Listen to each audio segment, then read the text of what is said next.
The compound interest is where the juice is at.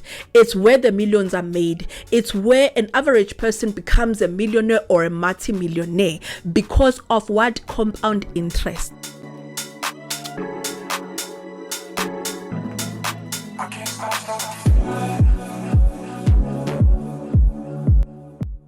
There was a time whereby I went to file my taxes, I think a few years ago. I took my documents that I needed for me to be able to file my taxes. As we know, the IRP5 that you get from your employer, as well as the documents that you get from your investment platform. So EasyEquities issues this every year. Close to the time for us to file taxes, they will issue this to you. So I took my documents, went to SARS, then presented my documents, and then when I gave them the investment part, they just returned it back to me. And then I looked at this lady, I'm like, why are you not going to do anything with this? And basically what she alluded is to say, what with my portfolio that I have right now and with where it's sitting, there is no need for me to be worried about paying taxes or filing that. I think I had less than 10,000 in there. Actually, I had less than 5,000 in there. I also posted a video talking about dividend income, where to invest and so forth. And in that video, I made a remark that there is a certain limit or a cutoff or a bracket when it comes to paying taxes on interest, and that if you make an interest of 500 rands, there is no need for you to worry about paying taxes. And someone commented to say that with SARS, say CC, you will pay even if it's 5 rands or 2 rands. And I wanted to demystify that, and I just wanted to us to educate ourselves, and I want this to be the seed. I'm planting a seed, but I'm urging you to then go and do your own research. Talk to experts in the field. You don't need a financial advisor for tax, guys. You just need someone who's a tax expert, an accountant, someone who did finance, people that did tax. They will explain it to you. So you don't need a financial advisor for this. And I will put a disclaimer here that I'm not a financial expert. I'm not a financial advisor. I am just a person who's curious about finances, who want better for myself and my finances and my family, who wants to leave a legacy of wealth and not poverty for my family or for the next generation. So that is who I am. And so today I want us to demystify a lot of things regarding, taxes, and also what is expected of us, especially on investment tax. I see the one from your employer, because that one get deducted before it comes to you. But now when it comes to investments, I want us to just educate ourselves a little bit, plant that seed, but then I urge you to go and do your research. I will link on the description down below the link to the SARS website where you can go and learn about this, because they've got all the information on their website. So I did not come with this information from the top of my head. It is there on the website available. And I'm hoping that from today, people will stop thinking that if they earn 500 rands or 1,000 or 2,000 or 3,000 from their investments, now they need to go and rush and pay taxes from that. You will come back with your tails between your legs from SARS telling you that, what are you doing here? Anyway, with that being said, I want us to get into what is a tax-free account, how to use a tax-free account, where can you find a tax-free account, how not to use a tax-free account, and also I want us to dip a little bit on tax exemption, because it all ties together nicely, because I feel like for many people, because of the fear of SARS and also the idea of wanting to avoid taxes, when I think of the amount of comments that I get from social media, especially the short form platforms of, do you pay taxes on this? How much tax do I? I'm just like, people, the obsession with the obsession you have with tax, the obsession you have with avoiding to pay tax, it is insane. It is insane. Honestly, it is insane. Let us get into it. First, I want us to look at what is a tax-free account. A tax-free account is basically an account where you are able to save or invest, and whatever interest that you make from that investment, you are not liable for any taxes. There is a limit in this account, in this type of an account. It is up to 36,000 in a year per annum, and then up to 500,000 per lifetime. And I divided this. I said 500,000 divided by 36,000, it comes out to 13.8 years. So it's just under 14 years. If, let's say, for instance, you were to max it out every year, there is amount of time that you get to put into this. It can be over 20 or 30 years. Let's say, for instance, when every time you put in money, you don't max it out. But for some of us who are out here making sure that every year we are maxing out this, we get about 13.8 years that we can get to contribute on such an account. Ne? And I read somewhere on SARS where they mentioned that if you put more than 36,000 in a year on your tax-free account, there's a penalty that you get charged on that. There's a penalty on that. So do be mindful of that. And when I saw that, I was like, oh wow, I did not even think of that. Because for me, I know that with Easy Equities, when I transferred money this year, I had put in money beginning of the year, but then I did not max it out, and then came my bonus time, I wanted to top up. So the money that I top up with was by more than 1.5. And so what they did was they only took the money that they need to max out the 36,000 for the year, and whatever that was left, whether it was a surplus, they then transferred it into my normal Easy Equities account. So that's what they do. Where can you save? I have got my notes, by the way, guys, because I like to make my notes so that I make sure I don't go on a tangent. So where can you save for such accounts? The first one is your money market, and then the second one is the fixed term account with a normal bank, and then the third one is the unit trust, and the last one is the ETFs, which is the exchange traded funds. So these are the types of account that you will find a tax-free account on. Anything else you will not find a tax-free account on. Only these types of products you will be able to save and invest towards: money market, fixed term, unit trust, and an exchange traded funds. I want us to now get into tax exemptions before we get to the best way of using a tax-free, because I feel like it ties in nicely with this, And on this point that I'm going to be speaking about on tax exemption, it answers that comment of, even if you make 2 rands with SARS, they will want their money. I went on SARS to just understand more about tax exemptions, and they make it very clear, very simple English. Like, you don't worry that if you go there you'll be confused. No, simple English. So it says, if you are South African younger than 65 years, you are exempted from paying taxes on interest earned up to 23,800 per annum. I'm reading on my notes that I took when I was on the SARS website. I need to keep reaffirming that because I don't want people to think I took these things from the top of my head. I didn't. There's also a tax exemption for people that are over 65, but I only focused on 65 and below because I think that the people that watch my channel, they're all 65 and below. I have never seen anyone on my stats that is over 65 here. So that's why I'm only focusing on 65 and below. So what does this mean? I just want to clarify this so that we understand. It basically means if you've got investments and in your investments, your interest earned per annum is less than 23,800, you are not liable to pay taxes. So if you make 500 rands, you make 200 rands, you make 1,000, you make 20,000 from your investments. Let's say, for instance, you get paid out dividends that amount to 20,000.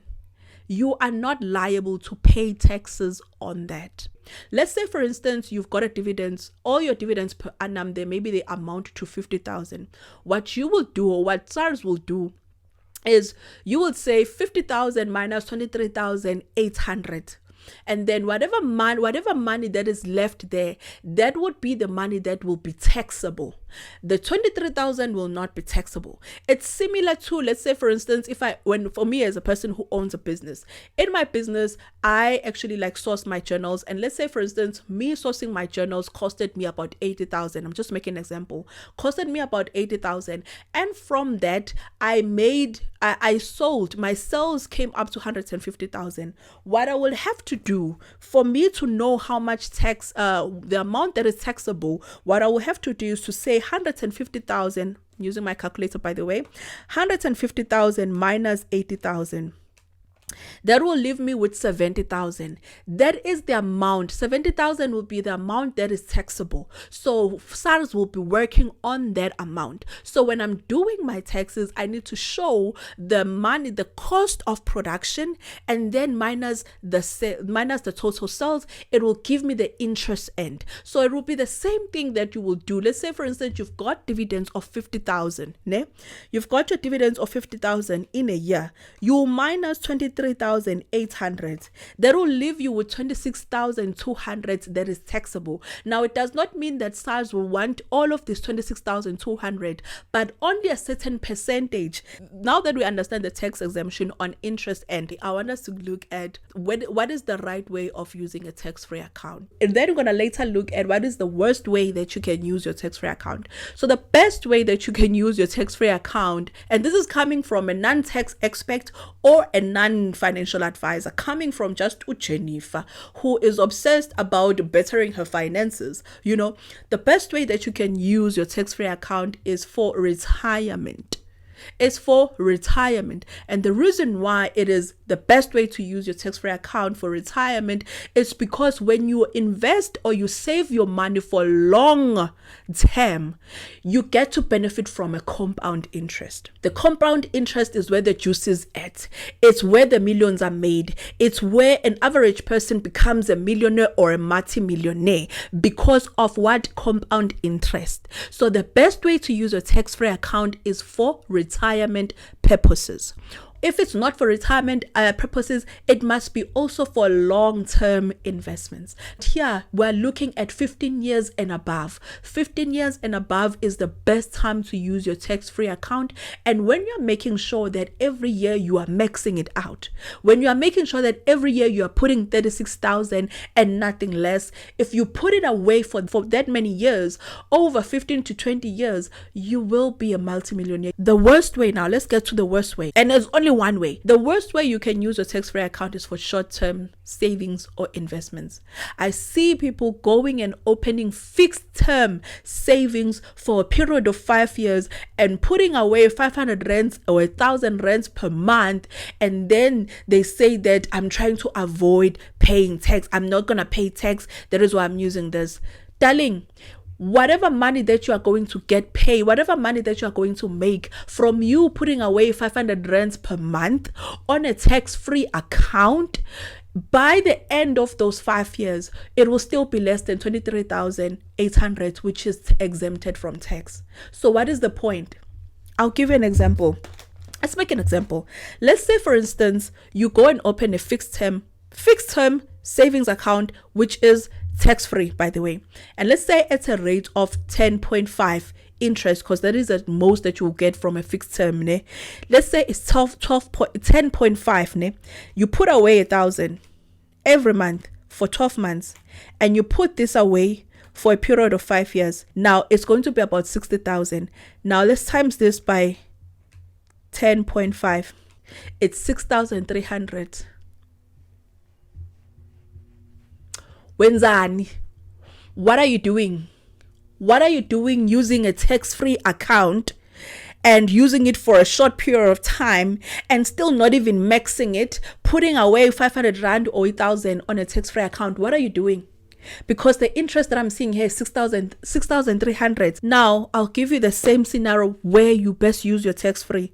You max it out. You put that 500,000, ne? For the next 14 years, for a period of 14 years, ne? Or 20 years, 500,000. Let's say you've invested it on unit trust and ETFs, and it's a rate of 18.5 at average. Now we times this by 18.5 percentage. That is 92,000. Now times this 92,000 by, let's say, 15 years. It's 1.3 million. When wenzani ke uthatha a tax-free account, putting 1,000 or 500 per month for a period of 5 years because you want to avoid tax, what are you doing? Do you understand that with this 1.3 million plus your principal, which will make you close, it comes close to 2 million. Do you understand that you will not have to pay tax on a whole 1.3 million by the end of those 20 years? Or by the end of those 15 years? Do you understand that? Do you understand the concept of a tax-free account, guys?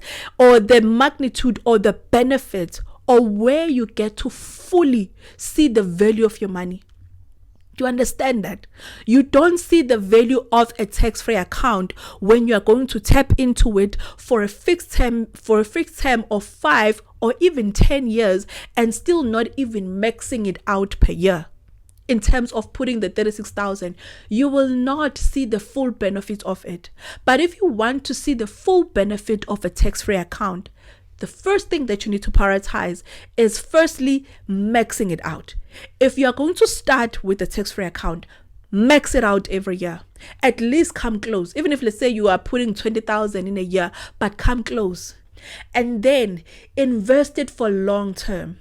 That means that for the next 10 to 15 years, you are not tapping into this money. You are not disturbing the compound interest in this money. By the year 15 or year 17, 18, 20 years from now, you will be a multimillionaire. And in those millions, you will not have to pay tax on them. Let that sink in. Many people out here are using the tax-free account the wrong way. They are using the tax-free account the wrong way, and it's unnecessary. That's why I put in that point of tax exemption, just to show you how unnecessary it is for you to go around avoiding paying tax even when it's not necessary. And this is where, guys, the rich get richer and the poorer get poorer, because the rich, they know where to put their money where they get the best value for their money. And the rich know what is the best legal way to avoid paying taxes. And that is why I made that example, that a person will invest money into property and they will get certain returns in a year. And those returns, even if they're 100,000, what they will do, they will sit with an accountant or they'll sit with a tax practitioner that will help them deduct all the associated costs, that will then bring down the level of interest to be as low as possible, which means that that person will end up being liable for a fraction of interest that you have to pay towards SARS. So that is one thing that I need to understand. That's why I say the rich keep getting richer through these things, and the poorer keep getting poorer.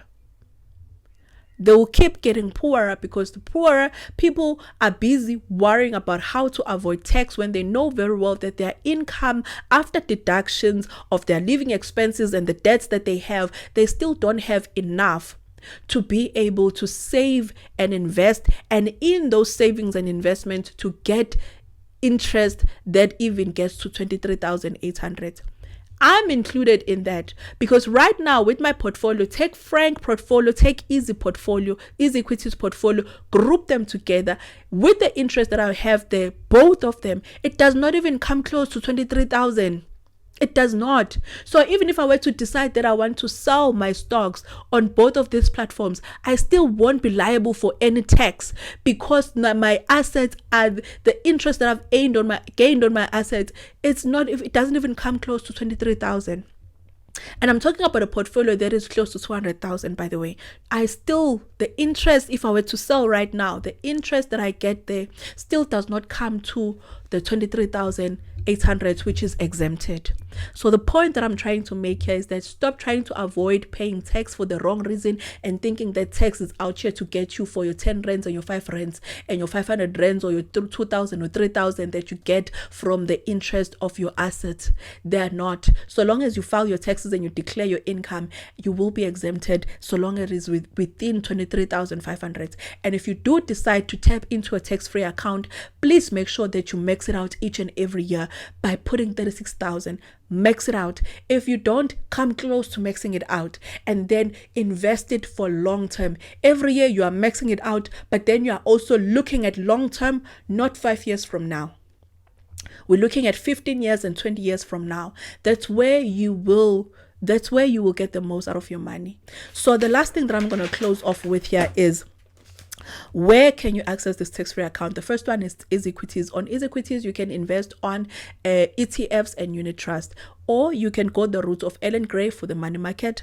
And then the last one is banks for the fixed term savings account. Guys, don't use a tax-free account on savings, guys, because your interest is always going to be kept. If they say it's 10.5, it's 10.5. Now imagine having that money and putting it for 15 years. If the interest keeps going up and down, the average of that, the interest is basically limitless when you've invested it. So there is an option though. If you want the safer option, is to go to the bank and open a fixed term savings account that is tax free. Absa has this, Standard Bank has this, and FNB has this. Capitec does not have this. But if you're gonna go this route, put it away for long term and make sure that each and every year you are maxing it out. If you're not willing to max it out, then don't bother.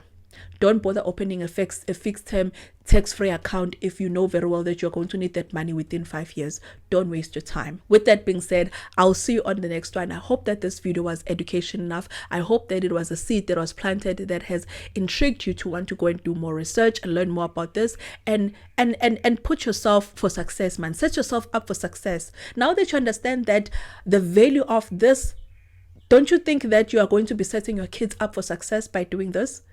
With that being said, I'll see you on the next one. Please take care and stay safe. Bye.